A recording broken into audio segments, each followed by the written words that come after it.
ተኝቼ ከሆነ እሺ ይሁን፣ ምንም ችግር የለውም። እኔ ሳሎን ተቀምጬ እሱ ጓዳ ገብቶ ሊሰራ? ኧረ በስመ አብ አይሆንም። ከዛ በኋላማ እኔ ወንድ መስሎም አይታየኝም። አይ ማዘር፣ አሁን እኮ ሁሉም ነገር ተቀይሯል። በጊዜው አታስቢ ልጄ፣ የተቀየራችሁት እናንተ ናችሁ። አጉር ሰለጠንም ብላችሁ እየሰይጠናችሁ ነው። መሰይጠን ማለት ደግሞ ምን ማለት ነው? ይኸው አማርኛን እንኳን በትርጉም ካልሆነ መግባባት አልቻለም። የራስን ጥሎ የሰው መያዝ አይደለም ስልጣኔ፣ ሁሉም ነገር መቀበል ከቆሻሻ ማጠረነት አይተናነስም። መሰልጠንና መሰይጠን የተምታታበት ትውልድ። ማዘር ተረጋግ እንጂ፣ በጣም እኮ ስሜታዊ እየሆንሽ ነው። ሁሉም ሳስበው እኮ ስለሚያናደደኝ እኮ ነው። አሁን እሱን ታዩና ለምን አንድ ቆንጆ ነገር አናውራ? ስለምን እናውራ? እኔ ልጅ ማዘርዬ፣ እኔ ስለ አንቺ የማስበው ነገር ፍጹም የተሳሳተ ነው። አንቺ በጣም ጥሩ ሰው ነሽ። አመሰግናለሁ እኔ ልጅ። አንቺም ላይሽ እንጂ ውስጥሽ ውሃ መሆኑን እናውቃለሁ። ግን ዛሬ ሳበዛብሽ መሰለኝ አይደል? ስለሱ እኮ ነው ላወራሽ ያስብኩት። ደግሞ እሺ ካልሽኝ አንድ ነገር ላወራሽ አስብኝ ነበረ። ምን? እኔ ልጅ አትፍሪ፣ ችግር የለውም፣ በግልጽ ንገሪኝ። በዚህ አንድ ቀን ውስጥ ህይወትሽን፣ ኑሮሽን፣ ሙሉ ነገርሽን አይቻለሁ። ደግሞ ከባለፈው የበለጠ በደንብ ተረድቼሻለሁ። በፍቃድ የተሞላ ነገር ቢሆንም ትንሽ የገንዘብ እጥረት እንዳለባቸው አይቻለሁ። ለነገሩ ችግር ባይኖርብሽ ኖሩማ ልጅሽ እናቴ ጋር እንድደርስ አፈቅጅላትም ነበረ። የኔ ልጅ ብቻ ተመስገን ነው፣ በልተን አድረናል። እኔ ግን አንድ ሀሳብ አለኝ። ማለቴ ያው እሺ ብትይኝ ከሆነ እኮ ንገሪኛ። ምን መሰለሽ ገነት፣ ያንቺንም የልጅሽንም ህይወት የሚቀየር ገንዘብ እንድታገኘ ልረዳሽ እችላለሁ። ቆይ ግን በምትኩ እኔ ምን ላድርግልሽ? በጣም ቀላል ነገር ነው። በጣም እና ምንድን ነው? ለሰላም እንደተለወጥኩና ጥሩ ልጅ እንደሆንኩ ትመሰክሪልኛለሽ። እኔም ካለመድኩት ነገርና ከኔ ጋር ከማይሄደው ህይወት ነፃ አወጣለሁ ማለት ነው። ያ በቃ አንቺም ከድህነት ጋር ድጋሚ ላትገናኝ ለዘላለም ትለያያላችሁ። ደግሞ በቂ ገንዘብ ስለምታገኝ ልጅሽም ቢሆን ወደ ቤት ትመልስልሻለች። አንቺ ወራዳ፣ በገንዘብ እየገዛሽ ነው ህሊናዬን እንድሸጥ አይደል? ቆይ ግን እንዴት ብትልቂ ነው በገንዘብ ልደልኝ የሞከርሽው? ኧረ እኔ በገንዘብ ልገዛሽ ፈልጌ አይደለም። ዝም በይ አንቺ ወረኛ። አንቺ መቼም አትቀየሪም። እኔም ብዙ ጊዜ አታልሽኛል። እንደ ዛሬ ግን አናደሽኝ አታውቂም። የሰላም ልጅ ባትሆኝ ኖሮ አንቄ ብደፋሽ ደስ ይለኝ ነበረ። ለራስሽ ከጠቀመሽ አንቺ ማንንም ሰው ትሸውጃለሽ። አንቺ ባለጌ። ሰላም ሰላም፣ ውድ ቻናል ቤተሰቦቼ አስቱ ነኝ። ዛሬ ደግሞ በሌላ ቪዲዮ መጥተናል። ተወዳጅ የአደራ ድራማ ዛሬ ምን ተፈጠረው ይህ የምለውን አብረን እናያለን። እስከ ቪዲዮ ዛምን እስከ እኔ ጋር አብራችሁ ነው። ዳጊ እባክሽ ፍቅሬ ወደ ድሯችን እንመለስ ብሎ ብሌንን ደጋግሞ እየለመናት ነበር። ነገር ግን አንተ የራስህ ስሜትና የራስን ብቻ ነው የምታዳምጠው፣ እኔ እናንተ ነገር አበቅቷል ስትል ትነግረዋለች። እባክሽ የማውን ነገር አትናገሪ ብሎ ብለመናቱም ብሌን ግን አሻፈረኝ ብላ ዳጊ ላይ እጅግ በጣም ጮችባት እና ከዚህ በላይ ይቅር የምልበት ምንም ምክንያት የለም እባክህ ተወኝ በማለት ትጮኻለች። እሱም እባክሽ አጠፍቻለሁ ብሌን ይቅር በይኝ ብሎ ደጋግሞ ይቅርታ እየጠየቃት ነበር። በዛ የተነሳ ሳሚ መጣ እንዴ እንደመጣ እኮ አላየውም በማለት ይነግረዋል። አይ በእኔ ምክንያት ችግር ውስጥ እንድትገቡ ስለማልፈልግ ዳጊ እኔ መሀላችሁ የገባው ስለመሰለ እናንተ ሰላም እንድታወሩና እንድታወሩ ስለፈለግኩ ነው ብሎ ይነግራል። እና ሳሚም ይህን አጋጣሚ ተጠቅሞ ዳጊን ከዚህ በፊት አናግሮት ስለነበረው እንዳይ ያልተፈጠረ ነገር ወይም ደግሞ እሱ ያላለ እሱ ሳመነጫጭቅና ይቅርታ ለጠይቀው በመኩሩም ፈቃደኛ እንዳልሆነም ጭምር ይነግሯታል። ዳጊ አንተ መቼም አትቀየርም፣ ቅናት በጣም አሳፋሪ ነው። ስለዚህ እኔ እናንተ መቼም ቢሆን አብረን ልንሆን አንችልም። ስለዚህ አወቅቷል፣ እኔ እናንተ ነገር የሚባል ነገር የለም፣ በመሀላችን ላይ ምንም ነገር የለም ስትል ትነግረዋለች። እንደውም ከዚህ በፊት አስቤ የማላውቀውን ከሳሚ ጋር አንድ ድል ሰጥቼ ብንሞክር ይሻላል። ምክንያቱም አሁን ጊዜ የፈለግኩትን የመረጥ ሜቶ መፍታልኝ። እናም እንደውም ይህንን ጊዜ ሰጥቼ እንዳስብበት የተወሰነ ጊዜ እንዲሰጣት ለሳሚ ትነግረዋለች። ዳጊ እባክሽን ተሳታርጊ አውቃለሁ በእኔ ተናደሽ እንደሆነ ይገባኛል፣ ግን ደግሞ እንደዚህ እንድታረጊ አልፈቅድልሽም ስል ይነግራታል። እንግዲህ ያልኩሽ ነገር ግልጽ ነው እና እባክሽን ድጋሜ ምንም ነገር መጥፎ ነገር እንዳረግሽ ወይም ደግሞ እንድናገርሽ አትገፋፊኝ በማለት ይጮውና ይናደዳል። ግን ይህንን አጋጣሚ ተጠቅሞ ሳሚ እሱን ለማሳጣትና እናም በር እንደዘጋበት አመነጫጭቆ እና ጥሩ መልስ እንዳልሰጠ ጭምር እና ዳጊ እኔ በእናንተ መሀል በጭራሽ መግባት እንደማይፈልግ እውነት እላቸዋለሁ። አብራችሁ ተስማምታችሁ እንድታወሩ እፈልጋለሁ። አንድ ላይ እንድትሆኑም እፈልጋለሁ። ብሌን በእርግጥ አውቃለሁ ብሌን እጅግ በጣም እወዳታለሁ። ግን ከኔ ጋር ሳይሆን ከአንተ ጋር ስትሆን ደስተኛ እንደምትሆንም እሱንም አውቀዋለሁ። ምክንያቱም ከምንም በላይ አንተን እጅግ በጣም እንደምትወድም አውቃለሁ። ስለዚህ ብሎ ይነግራታል።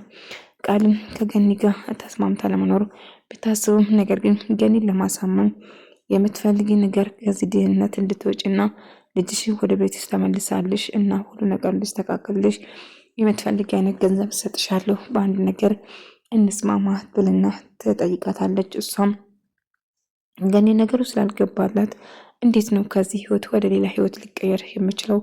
እሺ በምላሹ ምንድነው እኔ ላረግልሽ የምችለው ንገሪኝ ስትል ትጠይቃታለች።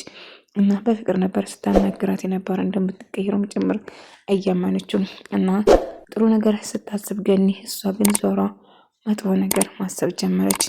እና አንድ ነገር ብቻ ነው በጣም ቀላል እንደሆነና እኔ ለሰላም ጥሩ እንደሆንኩና እንደተቀየርኩ ትመሰክርልኛለሽ እና ጥሩ ልጅም እንደሆንኩ እና የምትፈልጊ ነገር ህይወትሽን እንድቀይርልሽ ብዙ ገንዘብ ሰጥሻለሁ፣ ልጅሽ ወደ አንቺ ትመለሳለች በማለት ገኒን ለማታለልና ለመሸወር ስትሞክር ነበር።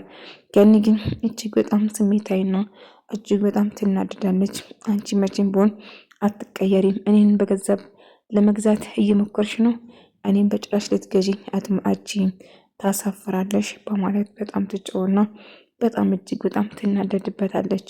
እናም እጅግ በጣም ትበሳጫለች ማለት ነው። ሳሚ ብሌንም እባክህ በቃ እንግባ፣ ፍርድ ላይ መሆን የለብንም፣ ግን ለተወሰነ ጊዜ እዚህ ቢቆይ ደስ ይለኛል የናታን። እሺ በቃ የምንለበስ ነገር ይዤ ልምጣና እዚህ እንሆናለን ስትል ዳጊ እጅግ በጣም ተበሳጭቶ በቅናት እነሱን እየተመለከተ ነበር። ብሌን ላይ መቼም ቢሆን ተስፋ አይቆርጡም ነበር። እጅግ በጣም ተናደው እየተበሳጨ ነበረ እና ብሌን መቼም ቢሆን ተስፋ እንደማይቆርጥና ሁሌም የሱ እንደምትሆን ሳሚን ብሌን በእኔ ስለተናደደች ብቻ ነው በማለት ገቢ ወስዳ ቁጭ ብላ ለበሰች። እንደዚህ ነገር ምን እያደረጉ ነው እነኚህ ልጆች በማለት አሁን ደስ የሚል ፍቅር ጊዜ የምናየው ይሆናል። ሰንህና ዮሐንስም የማሆን ነገር አታውራ እንጂ እያለችው ነበር። ዮሐንስ በሳሚና በዳጊ መሀል እንዲሁም በብሌን መሀል ምን እንዳለ ሰላምዬ በጣም ተጨንቃ ነበር። እናም ሳሚን ደግሞ ዳጊን ለማስቀናት እንደሆነ ግርም እንግዲህ ሁለቱም ምን እየተፈጠረ ዛሬ ስናየው የምናመሸው ድራማ እያለ ቆይ አልገባኝም። ስለ ዳጊ ስለ ሳሚ ከዚህ በፊት እኮ የምታውቃቸው ነው የሚመስልም ስታወራው። ምክንያቱም አንድ ሰው ከዚህ በፊት የማታውቁ ከሆነ ስለሱ እንደዚህ ማውራት ተገቢ አይደለም። በጣም ረጅም ጊዜ የምታውቁ ትመስላለህ። አይ ስለ ፍቅር ቀላል እኮ ነው፣ ሰውን ማንበቦ መረዳት ቀላል ነው ሲል ይንተባተባል። አይጥሩም። ምን ነው ተጠራጥርሽኝ? አይ እንደው ዝም ብዬ ተጠራጥሬ ነው። ምክንያቱም ስለ እነሱ ስታወራ ረጅም ጊዜ የምታውቃቸው ትመስላለህ ስትል ትነግራለች። እሱ እኮ እንደዛ ማለት አይደለም በማለት ትጠይቋለች። ሆኖም ቀረም ግን ሰላም እንደሚሆንም እና አሁን ትኝቱ ይጀምራል። ትኝቱ ገና መጀመሩ ነው። ሳሚን ዳጊም እጅግ በጣም ተናዶብኝና ሳሚ አንድ ላይ ተቃቅፎ ቁጭ ብሎ ነበር እና ሳሚም ብርድ ላይ ሆኖ ዝም ብሎ እነሱን እየተመለከተ ነበር። ሳሚ ብሌንን እጅግ በጣም ይወዳታል። አሁን ላይ ጥሩ ስሜት ላይ ባይሆኑ ግን የዳጊ መቼም እንደ ሳሚ እንደማትሆን ውስጡን አሳምኖታል። ግን እየተፈጠረ ያለ ነገር ያናድድና አይ ይህ ነገር ጥሩ አይሆንም ሳሚ ዳጊን ለማስቀናት እንደሆነ ለብሌን ሲነግር ብሌን እጅግ በጣም ትበሳጭና ትናደዳለች። እና አይ እንደዛ ማለት አይደለም፣ ምክንያቱም እንደዚህ እኮ ሰውን አይቼ ከሰው ጋር ነው የኖርኩት አክስቴ፣ እና ሰውን አይቼ ምን እንደምፈልግና ምን እንደምፈጠር ጠንቅቄ አውቃለሁ፣ ለዛ ነው የተረዳው ስል የነገሯን አይ ቢሆንም እያለች ቃልን እናቴ እዛ ጋር አንጥፈሽ መተኛት ትችያለሽ፣ አታስጨንቂኝ በማለት ትጫወበታለች። ቢሆንም ግን ቃል አይ እዛ ጋር አንጥፈሽ ጠይቆ ችግርሽ ምንድን ነው? ለምንድን ነው እንድተኛ የማትፈቅጂልኝ? ክፈለሽ እዛ መሬት ላይ አንጥፌ ልተኛ ትልና አማራጭ ስለሌላት አንጥፋ መሬት ላይ ግን እንቅልፍ ልይዛት በጭራሽ አልቻለም። እጅግ በጣም እየቃየችና እየተበሳጨች ነበር። እናም እንደምንም ብላም ትተኛለች። ግን ስትናደድና ስትበሳጭ ነበር እና ግራም ተጋባች እና ከዛ ከገኒ ጋር ጭራሽ መኖር አትፈልግም ነበር። እናም ሳሚም በጣም በቃ ከዚህ በላይ ሳሚም ዳጊን ማናደድ የለብንም ወደ ውስጥ እንግባ ትለዋለች ብሌን። ነገር ግን ሳሚን እሱን ለማናደድ ብሌን እሱን ለማስቀናትና ለማናደድ ነው እንደዚህ ማድረጎ ስላት በጭራሽ እንደዛ ሊሆን አይችልም ዳጊን ለማናደድ እኔ መጠቀም ልታረገኝ አችልም በማትበሳጭና ወደ ቤት ተያይዞ ይገባሉ። እናም ብሌንም በቃ ቁስልን ልቀይርልህ ትለዋለች። እሱም እሺ ብሎ ይስማማል። ሳሚም እንግዲህ ዳጊን ለማስቀናትና ብሌን ወደ ራሱ ለመሳብ ወይም ደግሞ እሷን ለማማለድ ወይም ደግሞ ከእሷ ጋር ለመሆን እየጣረ ነበር። እናም እንደምንም ብሎ ወደ ራሷ እንድትቀርብና ልብሱን ቤቷ ያልቅና መድኃኒቱን ይዤ እመጣለሁ መቀየረውን ቀይረላለሁ ትለዋለች። ቁስሉም ሳይመልግ መቀየር አለብን። ሳሚ ዳጊን ለማስቀናት ነበር እያደረገው ያለ። ምክንያቱም ብሌን ራሷው እንድትወደውና ከእሷ ጋር እንድትሆን እና ዳጊ ሁሌም ተስፋ እንዲቆርጥ ለማድረግ እየሞከረ ነበር። እና በቃ እሺ እንቀይርልህ ምን አይነት ቁስሉ ብሌን ለምንድነው እንደዚህ የምትፈሪኝ? ግን አትፍሪኝ እኔ ጋር ምናምን ብሎ ይጠይቃታል። እሺ በቃ የምትቀይረው ነገር ይዤ ልምጣለህ ለስንቀር ትችላለች ትለዋለች። እሱም እሺ ብሎ በነገሩ ይስማማል ማለት ነው። እናም እሷም ልብሱ ልትቀይርለት መድኃኒቶቹን ይዛ መጣ።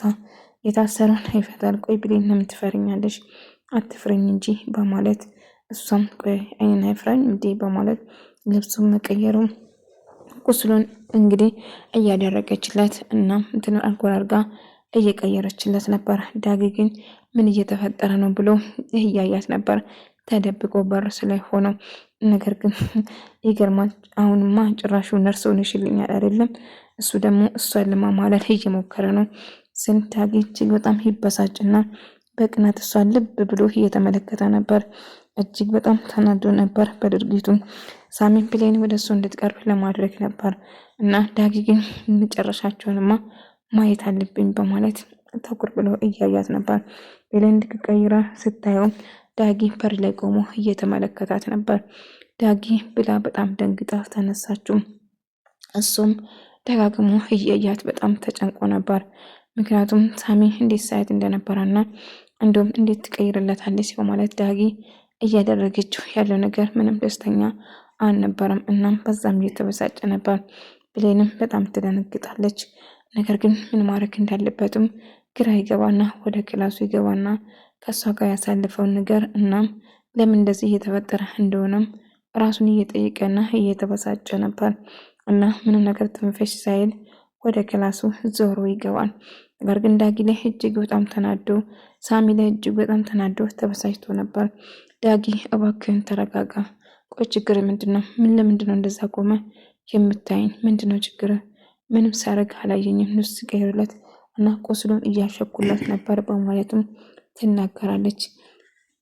ዮሐንስ ደግሞ የቤተሰቦችን ፎቶ አይቶ ዛሬ ቤተሰቦችን ካጣሁ 19 ዓመታትን አስቆጥራለሁ እና ከደቂቃውና ከሰዓቱ ጋር እያወራ ነበር።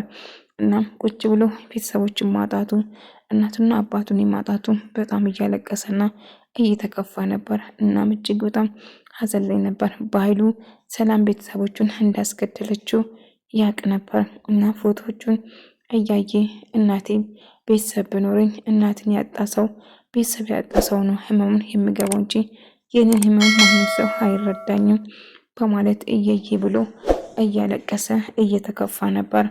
እናም ከዛ እያዘነ እያለቀሰ እያለ ሰላምዬ ድንገት ልብስ ይዛለት ወደ ክፍሉ ስመጣ እሱም እጅግ በጣም ይደነግጥና ይነሳል እና ፎቶን እያየ ማልቀስ ይጀምራል። ሰላም ሳይ በጣም ይደናበርና ይደነግጣል። ምን ነው ልጄ ዮሐንስ የተፈጠረ ነገር አለ? ምንድነው አልኩ ብላ ጠየቀች። ፎቶ መሬት ላይ ወደቀ። እንግዲህ ሰላም ፎቶ እነማን እንደሆኑ ትጠይቀዋለች። ማናቸው ስትል አልገባኝም እነኚህ ሰዎች አታውቂያቸውም ብሎ ስጠይቅ አይ በጭራሽ ከዛሬ ቀን ከዛሬ ውጭ አይቻቸው ማላቅም ማነው ብላ ስትጠይቀው በኃይሉ ግን ቤተሰቦቿን እንደገደለችባት ገዳዩ ሳሚ እንደሆነ ነበር የነገረኝ። ታዲያ በኃይሉ እየዋሸ ነው ወይንስ ሰላም እየዋሸችኝ ነው? አልገባኝም በምሎ ጥያቄ ተፈጠረበት። ምክንያቱም ሰላም እነዚህ ፎቶዎቹን በጭራሽ የምታውቀው ነገር አልነበራትም። ነገር ግን ሰላም ባይሉ እሷ ነበረች ገዳይ ብሎ የተናገረውን ትዝና እያስታወሳት ጥያቄ የፈጠረባት እና ታዲያ እቺ ሴት ቤተሰቦችን ካልገደለች በኃይሉ ለምንድነው ወይን ጋሺ እሷ ገዳይ እንደሆነች ነገረኝ በማለት ጥያቄ ፈጠረባት። ወደ ተመልካዮቼ የዛሬ ቪዲዮ ይመስል ነበር። በቀጣይ እስክንገናኝ ድረስ ሰላማችሁ